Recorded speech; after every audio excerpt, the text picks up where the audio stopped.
It's entirely understandable that many organizations have a high degree of skepticism about whether investing in AI can genuinely deliver them return on investment.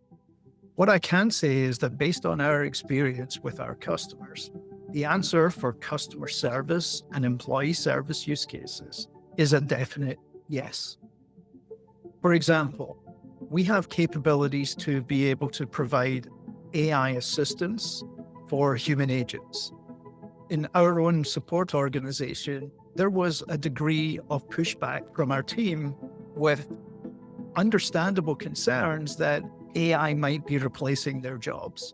However, once we turned on our AI agent assistance and they found that AI was able to help them draft replies, be able to summarize tickets, be able to create knowledge base articles, they absolutely refused to let us turn it off again, because it was making their lives easier, making their jobs easier, making them more productive, and having to reduce the amount of repetitive work that they had to do.